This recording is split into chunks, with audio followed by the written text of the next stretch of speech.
most baby care brands in India are just diluted adult products with softer packaging. Kinsuk, Atul, and Jahangir saw a different problem. Kinsuk left a corporate career managing 3,000 plus crore businesses at Aditya Birla to build Honest, a toxin-free baby and home care brand that grew from 1.6 crore to a projected 10 crore in just 2 years. Today, we are breaking down what it actually takes to build a baby slash kids care brand in India. Kinsuk, thank you for being here. Thank you so much for interacting with Honest. Thanks a lot. Yeah, you're welcome. So let's start with this thing where you managed 3,000 plus crore businesses, as we Yeah. spoke. So for some people, this might be like, okay, this is the sign I made it. What was the exact moment you realized, no, I want to build Honest? Was there a personal trigger, a parent story? So yeah, I see. For startups, there is always a personal trigger. Okay, so the idea of sustainable living was something that was it was coming to me a lot. I was heading FMCG and private label at More Retail, which is a 3,000 crore business. But I was also Yeah, thinking that while of course these brands are needed, right? But then there is a growing need for better for you brands. So I was yeah, thinking, every category has its own journey, uh, and I could see that there were some places where better for you brands were already making inroads. There were some places where they were struggling to make inroads, right? So we thought that this is an opportunity where, with our experience of modern trade, with our experience of general trade, that we can actually add a lot of value, because those are the difficult channels eventually, right? You start as a D2C brand, but eventually you have to go through these channels, and we thought we are good at it, so we can do it. Parallelly, my other co-founder Jahangir, he was looking at, let's say, the consumer side of it, because his daughter was suffering from skin related issues, and yeah, we used to discuss this because we used to work together. And so this came up that there is a, like, from demand side, from a supply side, there is a need for better for you brand. So that's how we started.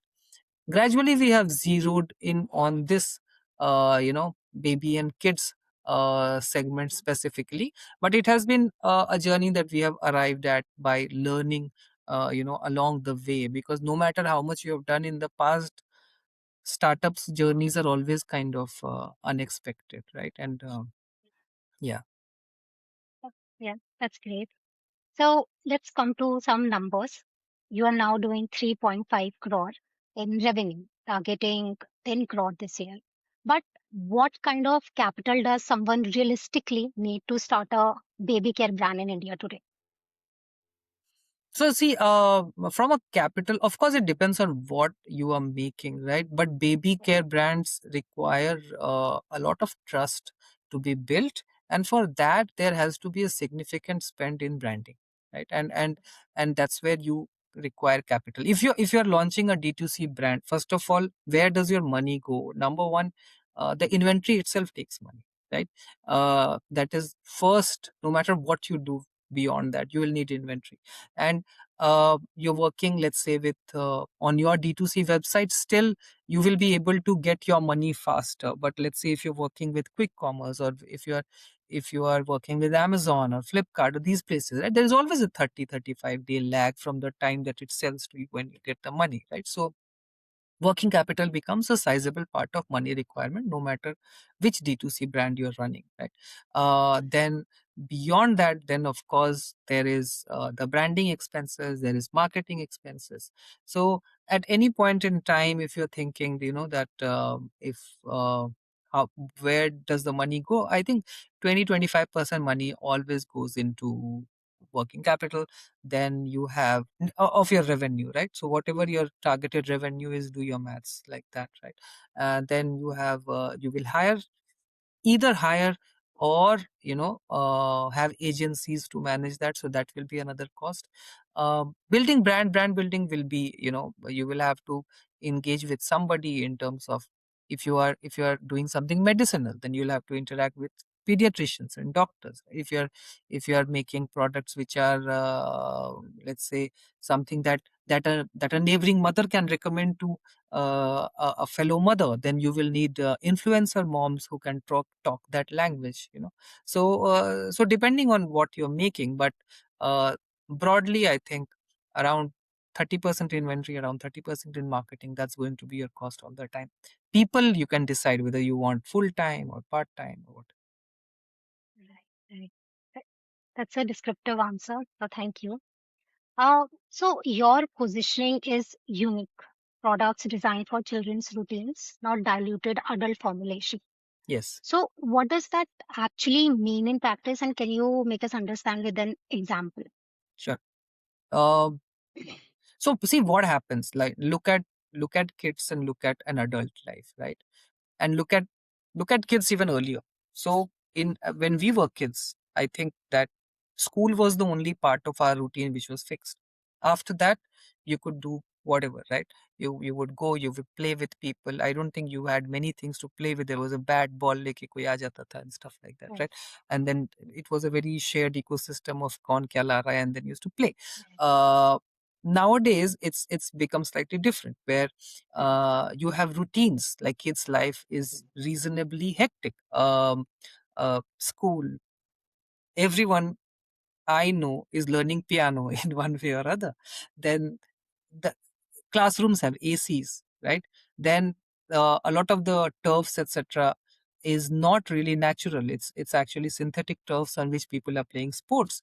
Then there is this coaching, then there is that coaching. So what happens is that uh, kids are not just small humans, their body is very different, because their sweat glands are not yet tuned the way adults body has kind of adjusted. So at times they sweat a lot, at times they don't sweat. So there is a lot of mess suddenly, right? And then they are learning a lot of things. Their motor skills are not as developed as grown up, so then they will spill things, they will break things. So and so you require solutions which are very different. For Let me give you an example in terms of the problem. Let's say if a grown up eats food, right. um, maybe once in 3 days you will drop food on your clothes, right? Mm, Maybe once in a week you will drop food. When a child eats food, they will drop food 5 times in one meal sitting, right? um, uh, if they are wearing something new, they will drop more. Okay. right, So right, so and these are small messes happening throughout the day. So you don't need an adult solution. Adult solution is what? Put it in the washing machine at the end of the day. But if you do that with a kid solution, then you are actually running 10 times to the washing machine in a day. So that's why when we were conducting consumer interviews, we saw this fantastic product idea that why don't we give them an instant stain remover, and that is our top seller, right? So that's how a kid mess is different from how grown-ups treat. That is the consumer, let's say, execution of things. The second, if you look at ingredients, then uh, there are chemicals which should not be used around kids, right? I mean, till the age of 12, what is happening? A lot of your systems are developing. Your immunity is developing when you are 4, 5, 6 years of age, when your skin layer is very different from how a grown up skin layer is. You will absorb chemicals far more easily compared to an adult. That's why few every doctor will tell you "Ki don't use this around children." Why do they say that? Because children are very different in how their immune system and their skin and all of that is developing. So if you use adult product on kids, you run the risk of exposing them to some of these harmful toxic chemicals. So we have an exclusion list of chemicals. yeah, There are 12 product families that we say we will never use. Okay. For example, EDTA is clearly one. Triclosan is another product, which is yeah, commonly available in most of the products that claim to be antibacterial. But triclosan has a very hazardous impact on children. So if you're using that, then you're exposing or increasing their risk to allergies, you're exposing their risk to long-term endocrine damage. So that's why we remove these products. So even let's say, for example, I mean, we have a toy cleaner, which is again first of its kind in India. Mm. Uh, it kills 99.9% germs, Mm. which is what other products will do. But then we have developed a formulation which works without the use of anything which is harmful to kids. So it's a hundred Right. percent plant-based formulation and still kills germs. So Mm. that way it's unique, right? So we have created ingredients, or we are using ingredients which do the job, but at the same time they are not harmful for kids. Right. Got it. So I was coming to this only that you have a exclusion list of these 12 particular ingredients. But does the average Indian parent actually know what EDTA is? How do you educate customers? So okay, no, that's a very good point, right? I think the first thing is around efficacy of the product. uh, Mm. no matter what I say, right? If the product doesn't work, then no one will buy it.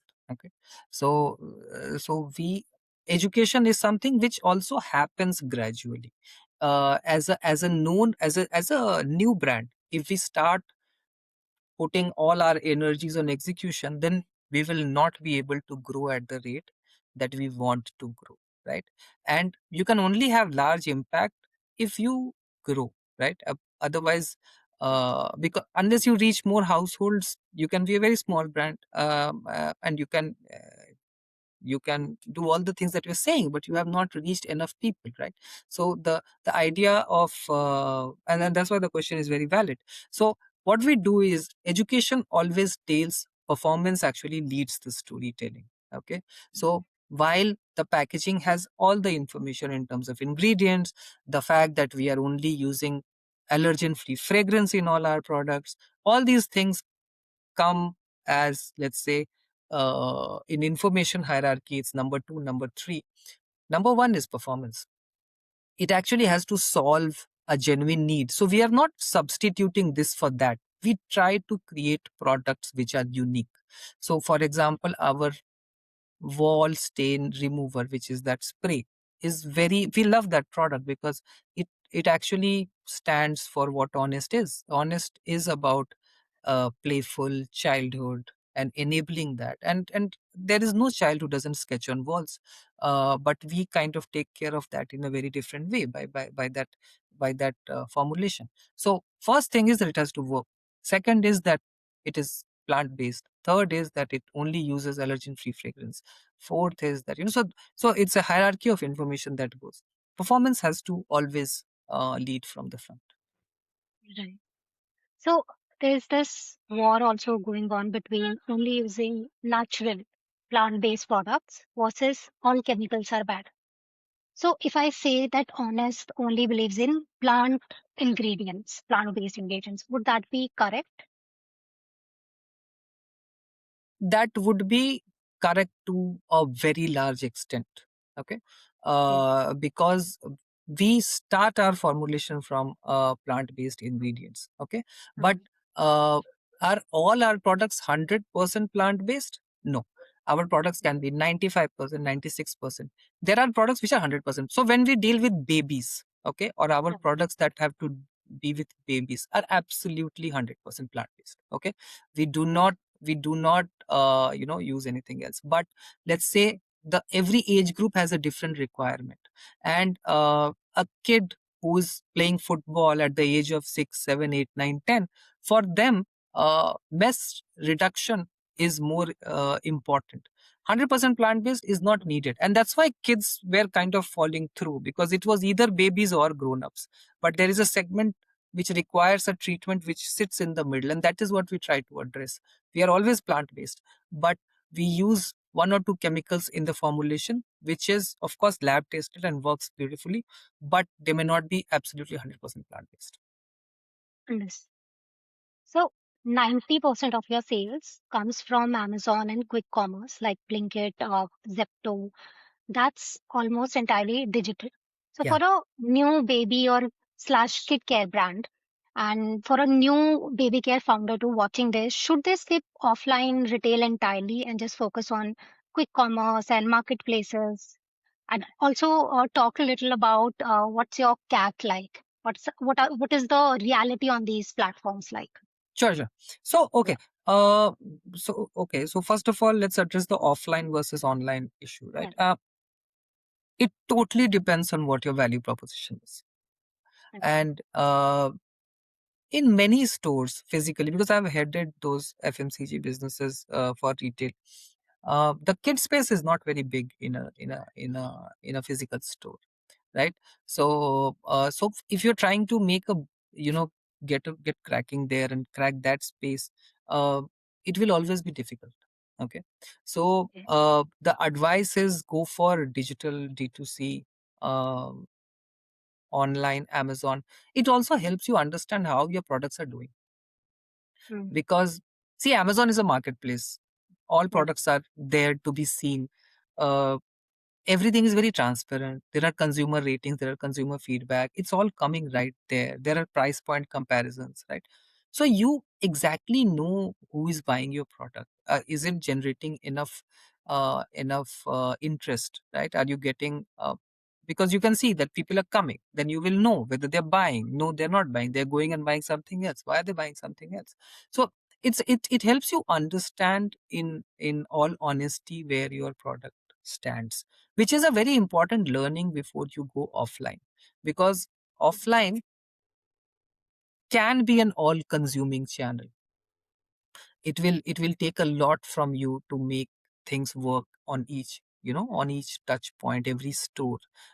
So it's a slightly difficult channel. It's, you can get your profitability faster in offline, I believe, but it is a difficult channel to crack. So it's better to get your PMF right first in online, and then move forward. Having said that, there are many brands who actually have started from offline when they had a great value proposition around pricing. So if it was a really competitively priced product, then offline works well for them. So your gross margins jumped from 50% to nearly 65, right? And that's a massive jump. What Yeah, changed? Did you yeah. renegotiate with the manufacturers? What happened there? No, to be very honest, no, we took some time to understand this business, and Okay. in all honesty, I think it is, uh, having run businesses in the past, we should have arrived at Okay. some of these things, maybe, but when you run your business, then you realize some of the things. So Okay. I think that over a period of time, we have become more and more consumer centric. Okay, and maybe when we started the business, we were, let's say, we were uh, we were making great products even then, but I think our communication was lacking in terms of how it is good. And from the Okay. time that we have started, actually, uh, we worked on our communication in terms of why they should buy this product, and that reduced our marketing cost. I think that Right. was a big differentiator. Second is, of course, that, see, we come from a slightly more offline dominated space, right? Where you see products which are 500 ml, 1 liter, 2 liter. I think let's say we made the mistake of trying to sell similar sized products even in our business, which where the cost of delivery becomes very high. Your cost of, logistics cost becomes a large percentage. So if you see now, our products are perfect for a D2C or an e-commerce selling. It's 100 ml, 200 ml. Everything is, you know 200, 250, 300 ml, that kind of a grammage. We don't talk a lot of 1 liter, 2 liter, 5 liter stuff. And I think Right. that helped. Second is that when you launch category creators, where there is very little precedence, right? Then you don't go into a price war. So we because by Doodle is a very unique product. So then you can command higher gross margin. Bye Stain is a very unique product, so you command a Yeah, higher gross margin. So when you launch unique products, you can get more gross margin, and I think that's what happened. understand. And for someone just starting out in baby care brand, so how long should they expect, like before hitting profitability? Like, what is the estimate? Before hitting profitability. So Yeah, see, that any depends. duration. Mm, Okay, that actually depends on uh, how you see your own business model. I don't think there is a clear answer to this. mm, uh, I think entrepreneurship is also a journey where you figure out a lot of things along the way. So we started hitting very close to profitability numbers when our gross margin jumped, right? yeah, Our gross margin jumped because we launched products which were very unique to the market. Now for someone else this journey can be very different. They may crack another model of distribution, and let's say somebody use doctors and pediatricians, and then that would again help you command a better gross margin, because then doctors recommend you, then why not, right? Then you can charge anything. So everyone has their own journey. I think that D2C brands do take time to get to profitability, because uh, you have marketing spend which always leads, no matter what you do. And baby care brands, of course, they require, like I said in the beginning, you need trust के लिए branding. Now branding requires money. So I think potentially no one should expect profitability at least in the first 1 year, but personally I think you should start being profitable after uh, if you get to a monthly run rate of around 2 crores, you should be profitable. More than time, I think that is what our mental model is, that you know that is what should happen. understood. So maybe having something unique to your brand will help you reach there faster, right? Absolutely. Yeah. Yeah. So also we saw you on Shark Tank India wearing these prisoner uniforms, which was bold, brilliant. Did the Shark Tank appearance actually move the needle on sales, or was it more about brand credibility and making parents aware? I think it does both. Okay. Uh, Yeah. uh, our episode clashed with India England semi-final. Okay. So Yeah. so so not a great day to air. Okay. But even then, what we have seen is that that day nobody watched, I think. Most of the people Right. probably didn't watch, but gradually we are seeing an increasing traction, right, in searches, which I think for others it is that it goes up a peak on that day and then it goes down. So, yeah. Right. So from sales perspective we can already see the positive effect of Shark Tank for sure, right? But the second thing also is that being on TV lends a lot of credibility to any brand, right? Uh, and because it's trust and it is parents, so it always helps that this brand went on Shark Tank. If you secured a deal on Shark Tank, even better, right? Because then it's like, okay, out these sharks, one of the sharks or two sharks kind of liked what they have done. So it obviously it's great for branding.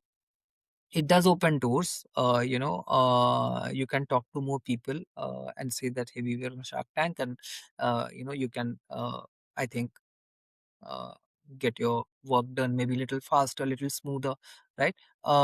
It has worked with the channel partners because they also want to participate in the growth.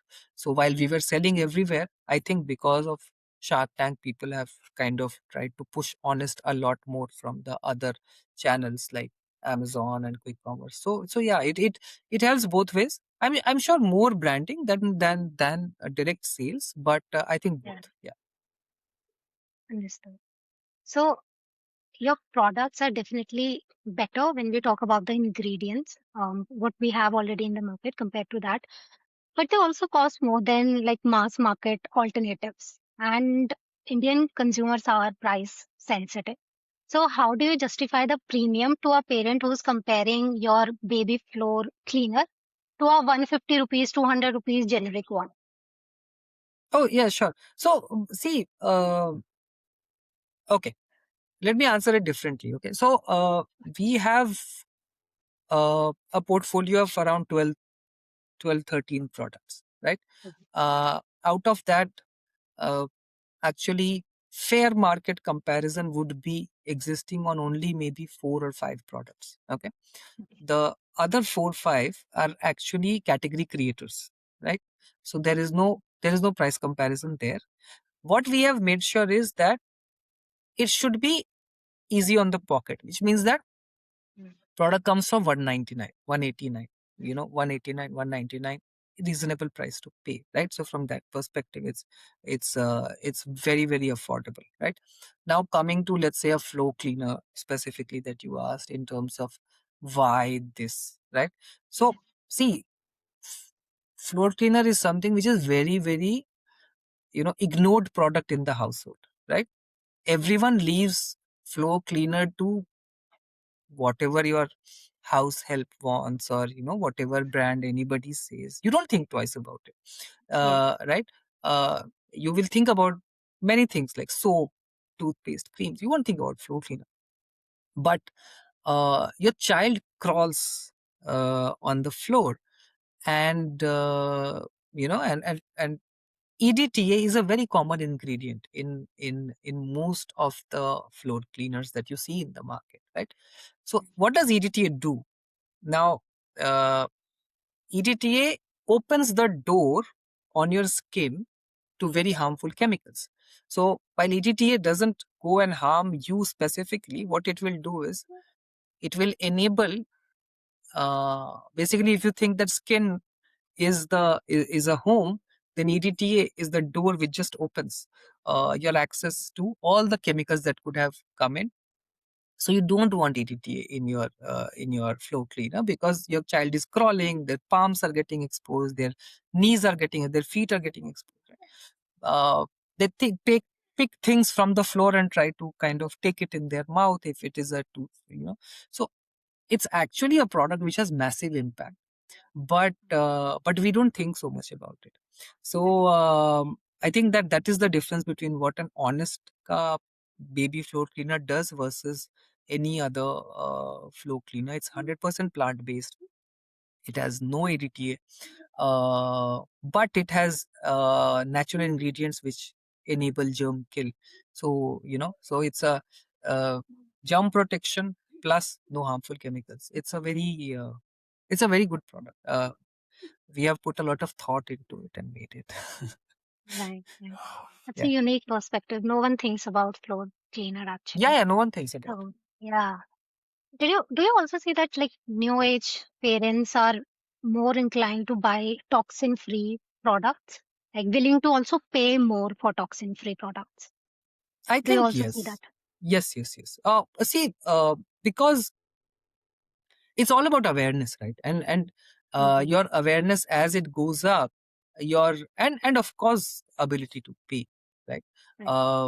But in fact, there is a very good correlation between education level of the uh, women of the house, right, and the selection of uh, a toxin-free way of living, and which I had read this research, and which was not specific to India; it was global, right? That whenever the education level of the mother increases, Mm. then Right. the choice, which seems intuitive, but it is researched as well that it works, because mother starts thinking more in terms of what am I giving to my child, and then she kind of becomes a decision maker in terms of what should happen. So yeah, so and all these factors are actually perfect for India. Rising education levels is one, rising income level is another, right? And general awareness, that is something that we have to do to make them aware that. But it's a general trend that people will continue to buy more and more toxin-free stuff. Yeah. Right.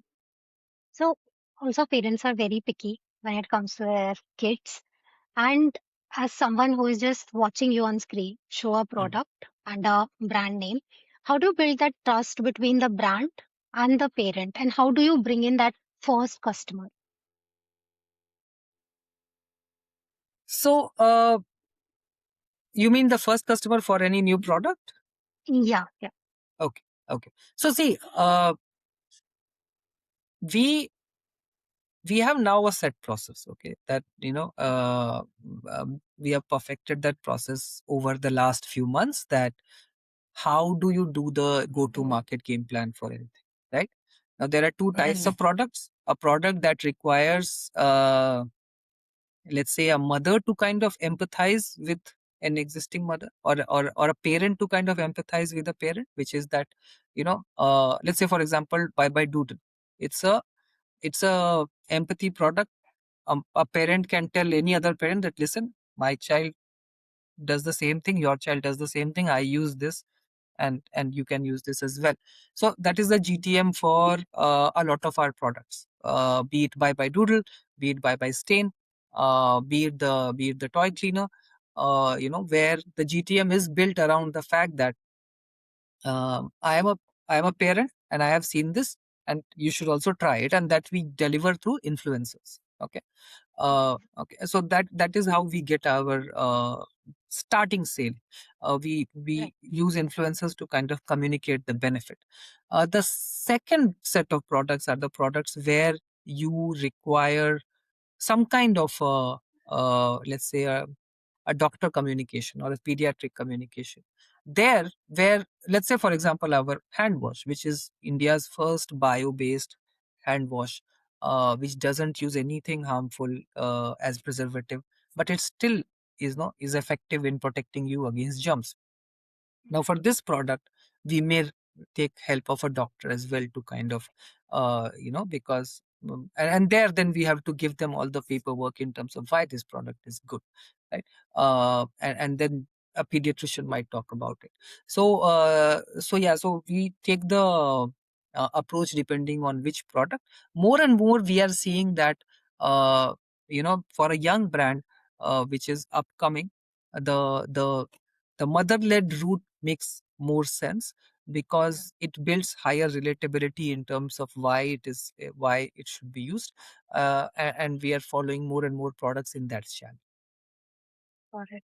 Do you see more conversions through like influencer marketing where mothers are talking to other Yeah, definitely, yes. content? So finally, Kinso, for someone watching this and wanting to start a baby care, kid care brand in India, Hmm. what's the one hard truth they need to hear before they invest their time, energy, and money? Okay, the hard truth will be that see, the pricing angle does not go away in India. Okay. Hmm. So you will always have to keep pricing in mind, no matter what you're making, and that's the hard truth. And we have learned that from the 50% gross margin to the 65% gross margin, and now very close to 70% gross margin. That journey is something that we have learned the hard way. I think you can hear from me that pricing is important, and if you make sure that you are well priced, then your marketing costs will be low. So, Kinshuk, thank you so much for being so open and honest. You have shown us that building a baby care brand is just not about making safe products. It's also about building real trust with the parents, getting the right ingredients, and educating parents, most importantly. So, I wish you and honest a lot of continued and well deserved success. So, thank you so much for joining us. Hey, thank you so much. Thank you for having me here, and it was great talking to you.